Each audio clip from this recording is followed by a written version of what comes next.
Hello friends, ഇന്നത്തെ എപ്പിസോഡിൽ ശ്യാമയെ തട്ടിക്കൊണ്ടുപോകുവാനായി എത്തിച്ചേർന്ന ഗുണ്ടകൾക്ക് മുന്നിൽ വരുണും സൂര്യയും ചെറുത്തു നിൽക്കുന്നു. ഒടുവിൽ ഗുണ്ടകളെ അടിച്ചു വീഴ്ത്തി കഴിയുമ്പോഴാണ് രാധികയുടെ കഴുത്തിന് നേരെ കത്തി പിടിച്ചുകൊണ്ട് മറ്റൊരാൾ വെല്ലുവിളി ഉയർത്തിയത്.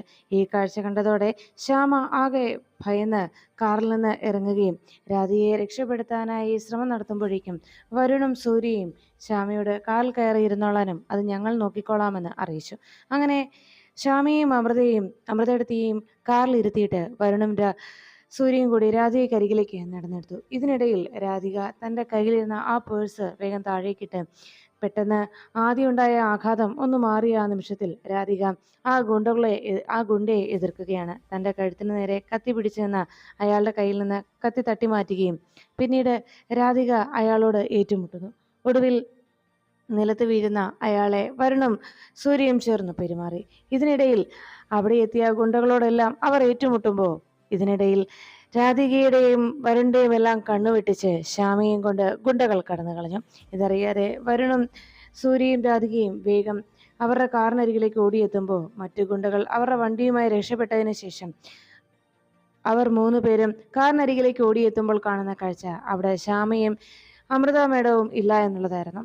അത് കണ്ടതോടെ അവർ ആകെ നിരാശരായി. ഉടനെ കാറുകൾ പോയ പിന്നാലെ അവർ ഓടുമ്പോഴേക്കും വണ്ടിയുമായി ശ്യാമയെയും അമൃതയെടുത്തിയും കൊണ്ട് അവർ രക്ഷപ്പെട്ടു കഴിഞ്ഞു.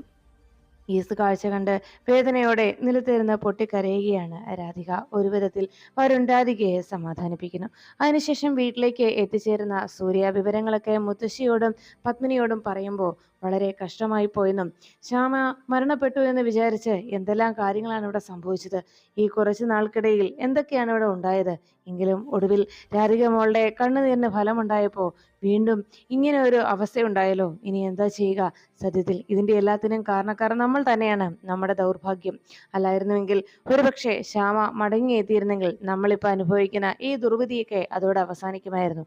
അതുകൊണ്ട് തന്നെ നമ്മുടെ ദൗർഭാഗ്യമാണ് ഇപ്പോൾ ഇങ്ങനെ സംഭവിക്കാനൊക്കെ കാരണം. അതിനാൽ ഒരുപക്ഷെ ശ്യാമയെ തട്ടിക്കൊണ്ടുപോയതിന് പിന്നിലും നമ്മളെ ഇപ്പോൾ ദ്രോഹിക്കുന്നവർ തന്നെയാണെന്നാണ് തൻ്റെ വിശ്വാസം എന്ന് പറയുമ്പോൾ അമ്മ എന്താ പറയുന്നത്, അമ്മ എന്താ ഉദ്ദേശിച്ചത് എന്ന് പത്മിനി സംശയത്തോടെ ചോദിക്കുമ്പോൾ മുത്തശ്ശി പറഞ്ഞു, തൻ്റെ മനസ്സിൽ ചില സംശയങ്ങളുണ്ട് പത്മിനി, അത് സത്യമാകും എന്നാണ് എൻ്റെ വിശ്വാസം. അങ്ങനെ പറഞ്ഞതും എന്തായാലും നല്ലത് വരാൻ നമുക്ക് പ്രാർത്ഥിക്കാം, അല്ലാതെ ഇനി എന്ത് ചെയ്യാൻ കഴിയും? എല്ലാവരും അന്വേഷിക്കുന്നുണ്ടോ എന്ന് മുത്തശ്ശി അന്വേഷിച്ചപ്പോൾ പോലീസിനോട് ഉടൻ തന്നെ ACPയോട് വിവരങ്ങൾ അപ്പോൾ തന്നെ വിളിച്ചറിയിച്ചിരുന്നുവെന്നും പോലീസിന്റെ ഭാഗത്തു നിന്നും പിന്നെ ശ്യാമ മേഡത്തിന്റെ ആരാധകരുടെ ഭാഗത്തു നിന്നും പലയിടത്ത് അന്വേഷണം നടക്കുന്നുണ്ട് എന്ന് സൂര്യ അറിയിച്ചു. അതിനുശേഷം കുറേ ദിവസങ്ങൾ കഴിയുമ്പോൾ രാധിക പൂജാമുറിയിൽ വന്ന് ഭഗവാനോട് കണ്ണുനീരോടുകൂടി പ്രാർത്ഥിക്കുകയാണ്. തൻ്റെ അമ്മയ്ക്ക് ആപത്തൊന്നും വരുത്താതെ അമ്മയെ കാത്തുകൊള്ളണമെന്നും ഈ ലോകത്തിന്റെ ഏതോ ഒരു കോണിൽ തൻ്റെ അമ്മ അസുരക്ഷിതയായിട്ടുണ്ട് എന്നും അമ്മ ജീവനോടെ ഉണ്ട് എന്ന ആശ്വാസത്തിലാണ് താൻ ജീവിക്കുന്നതെന്നും അതുകൊണ്ട് തന്നെ അമ്മയ്ക്ക് കാവലായി എന്നും ഭഗവാൻ കൂടെ ഉണ്ടാവണേ എന്ന് മാത്രം രാധിക പ്രാർത്ഥിച്ചു. ഇനിയും എൻ്റെ അമ്മയെക്കുറിച്ച് ഓർത്ത് തളർന്നിരിക്കാൻ എനിക്കാവില്ല എന്നും വരുണിന് ധൈര്യം പകർന്നു കൊടുക്കണം. കണിമംഗലത്തുള്ളവരുടെ പ്രശ്നങ്ങളിൽ നിന്ന് അച്ഛനെയും അമ്മയെയും ഏട്ടനെയും ഒക്കെ രക്ഷിക്കണം. ഇതിനെല്ലാത്തിനും ധൈര്യത്തോടുകൂടി വരുൺ മുന്നോട്ട് നീങ്ങിയേ തീരൂ. അതിന് ഞാൻ ഒപ്പമുണ്ടാകണം. വരുണിന് ധൈര്യം പകർന്ന് ഞാൻ കൂടെ നിൽക്കും എന്ന് രാധിക ഭഗവാനോട് പ്രാർത്ഥിച്ച് അതിനുശേഷം വരുണിന്റെ അരികിലേക്ക് ചായയുമായി രാധിക എത്തി. വരുണാകെ നിരാശനായിരിക്കുന്ന കണ്ടപ്പോൾ രാധിക വരുണിനെ വിളിച്ചുണർത്തി. അതെ, ഇന്നലെ രാത്രിയിലൊക്കെ മുത്തശ്ശിയോടും അച്ഛനോടും അമ്മയോടും ഒക്കെ വരുൺ എന്തോ പറയുന്നുണ്ടായിരുന്നു. ഉറക്കത്തിൽ എല്ലാം ആശ്വാസവാക്കുകളായിരുന്നു എന്ന് പറഞ്ഞപ്പോൾ വരുൺ ചിരിച്ചുകൊണ്ട് പറഞ്ഞു, അങ്ങനെ ഉറക്കത്തിലെങ്കിലും സ്വപ്നത്തിലെങ്കിലും എനിക്ക് അവരെ ആശ്വസിപ്പിക്കാൻ കഴിയുന്നുണ്ടല്ലോ, അല്ലാതെ പറ്റുന്നില്ലെങ്കിലും എന്ന് പറഞ്ഞപ്പോൾ ആ ഉറക്കത്തിൽ മാത്രമേ അത് സാധിക്കൂ എന്ന് വരുൺ വേദനയോടെ പറയുമ്പോൾ രാധിക വരുണിനെ ആശ്വസിപ്പിച്ചു. എന്താ വരുൺ ഇങ്ങനെയൊക്കെ പറയുന്നത്? അങ്ങനെ നിരാശരാവാനാണോ നമ്മൾ അവരെയെല്ലാം വെല്ലുവിളിച്ചിറങ്ങിയത്? അല്ല, നമുക്ക് പോരാടണം, നമുക്ക് നഷ്ടപ്പെട്ടതൊക്കെ നമുക്ക് തിരികെ പിടിക്കണമെന്ന് രാധിക വരുണിനോട് പറയുമ്പോൾ അതൊക്കെ വേണമെന്ന് പറഞ്ഞ് വരുൺ തലകുലുക്കിയിരിക്കുമ്പോഴാണ് ആരോ പുറത്തു വന്നു എന്ന് കോളിംഗ് ബെല്ലടിച്ചത്. രാധിക ഞാൻ നോക്കിയിട്ട് വരാമെന്ന് പറഞ്ഞ് വേഗം പുറത്തേക്ക് ഇറങ്ങി. വാതിൽക്കൽ ചെന്ന് വാതിൽ തുറന്നു നോക്കിയപ്പോൾ മുന്നിൽ ആരതി ചേച്ചി നിൽക്കുന്നു. ഉടനെ തന്നെ രണ്ടുപേരും പരസ്പരം ഓടിയെത്തിയും കെട്ടിപ്പിടിച്ച് അവരുടെ സങ്കടം പങ്കുവച്ചു. ആരതി തൻ്റെ അനുജത്തെ ആശ്വസിപ്പിച്ചിട്ട് രാധികയോട് പറഞ്ഞു, ഞാൻ വിവരങ്ങളൊന്നും അറിഞ്ഞിരുന്നില്ല, ഇവിടെ നടന്ന സംഭവങ്ങളൊന്നും തന്നെ അറിഞ്ഞില്ല എന്ന് പറഞ്ഞപ്പോൾ രാധിക പറഞ്ഞു, എല്ലാം നഷ്ടപ്പെട്ടു ചേച്ചി, എല്ലാം ഞാൻ അറിഞ്ഞു. സത്യത്തിൽ ഇവിടെ നടന്ന സമയത്ത് ഈ പ്രശ്നങ്ങളൊക്കെ ഉണ്ടായപ്പോൾ ഞാൻ യൂറോപ്പിലായിരുന്നു. അതാ ഒന്നും അറിയാതെ പോയത്. ചെറിയമ്മയെ തിരിച്ചു പിടിച്ചതും പിന്നീട് വീണ്ടും അവർ ചെറിയമ്മയെയും അമൃത അമൃത വല്യമ്മയും കൂട്ടി വീണ്ടും പോയതുമൊക്കെ ഞാൻ ഒട്ടും അറിഞ്ഞിരുന്നില്ല എന്ന് പറഞ്ഞപ്പോൾ ഇതെല്ലാം കേട്ട് കഴിഞ്ഞതോടെ രാധിക പറഞ്ഞു, ഈ പ്രശ്നങ്ങളൊക്കെ പരിഹരിക്കപ്പെടുമെന്നുള്ള സമാധാനത്തിലാണ്. അല്ല, വരുൺ എവിടെ എന്ന് ആരതി അന്വേഷിച്ചപ്പോഴേക്കും വരുണിന്റെ അരികിലേക്ക് രാധികയെ കൂട്ടിക്കൊണ്ടു പോകുന്നു. ആരതിയെ കണ്ടതും വരുൺ അധിക വിശേഷങ്ങളൊന്നും ചോദിക്കാൻ വന്നപ്പോൾ ആ രാധികയോട് വേദനയോടെ സംസാരിച്ചപ്പോൾ തന്നെ ആരതി വരുണിനോട് പറഞ്ഞു, ഞാനൊന്നും അറിഞ്ഞിരുന്നില്ല വരുൺ, ഇവിടെ ഞാൻ ഉണ്ടായിരുന്നില്ല എന്ന് പറഞ്ഞപ്പോൾ വരുൺ പറഞ്ഞു, ഇതൊക്കെ ഓരോ സമയദോഷം എന്ന് മാത്രം പറഞ്ഞ് വരുൺ അങ്ങനെ ഇരിക്കുമ്പോഴേക്കും ആരതി പറഞ്ഞു, അതെ വരുൺ, നഷ്ടപ്പെട്ടതൊക്കെ നമുക്ക് തിരികെ പിടിക്കാനോ അതൊക്കെ നഷ്ടപ്പെട്ടതൊക്കെ തിരികെ പിടിക്കാം, പക്ഷേ കഴിഞ്ഞു പോയതിനൊന്നും നമുക്കിനിയൊന്നും തിരുത്താനാവില്ല. അതുകൊണ്ട് ഇനി നമുക്ക് മുന്നോട്ടുള്ള കാര്യങ്ങളിൽ നമുക്ക് തീരുമാനമെടുക്കാം. അതുകൊണ്ട് എന്താ വരുണിൻ്റെ ആലോചന? പുതിയ ബിസിനസ് തുടങ്ങാനാണോ എന്ന് ചോദിച്ചപ്പോഴേക്കും അതേ എന്ന് രാധിക പറഞ്ഞു. വരുൺ പുറത്തു പോകാനായിട്ട് ശ്രമിച്ചിരുന്നു, പക്ഷേ അതിനും സാധിച്ചില്ല എന്ന് പറഞ്ഞപ്പോൾ രാധികയുടെ വാക്ക് കേട്ട് ഉടനെ ആരതി ഇരുവരെയും ആശ്വസിപ്പിച്ചു. അതോർത്ത് സങ്കടപ്പെടേണ്ട നിങ്ങൾ രണ്ടുപേരും, അതോർത്ത് വേദനിക്കുകയും വേണ്ട. പ്രശ്നങ്ങളൊക്കെ നമുക്ക് പരിഹരിക്കാം. ഞാൻ കുറച്ച് പണം തരാം. വരുണിനിപ്പോൾ ബിസിനസ് തുടങ്ങാനുള്ള പണമൊക്കെ സംഘടിപ്പിക്കാനുള്ള കഴിവ് എനിക്കിപ്പോൾ ഉണ്ട്.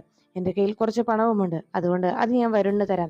വരുൺ ബിസിനസ്സൊക്കെ ചെയ്ത് പിന്നീട് അത് എപ്പോഴെങ്കിലും എനിക്ക് മടക്കി തന്നാൽ മതി, ഒരു കടമായി വാങ്ങിയാൽ മതി എന്നൊക്കെ വരുണിനോട് ആരതി ആവശ്യപ്പെട്ടപ്പോൾ വരുൺ പറഞ്ഞു, ഇങ്ങനെ ഒരു സന്മനസ്സിന് നന്ദി, പക്ഷേ ഈ നല്ല മനസ്സ് കണ്ടില്ലെന്നല്ല, പക്ഷേ അതിപ്പോൾ വേണ്ട, അത് ശരിയാവില്ല എന്ന് പറഞ്ഞപ്പോൾ ആരതി പറഞ്ഞു, എന്താ വരുൺ, പണം എനിക്ക് തിരിച്ചു തന്നാൽ മതി, അപ്പോൾ പിന്നെ പ്രശ്നമൊന്നുമില്ലല്ലോ എന്ന് പറഞ്ഞതും ആരതി വീണ്ടും വരുണിനോട് പറഞ്ഞു.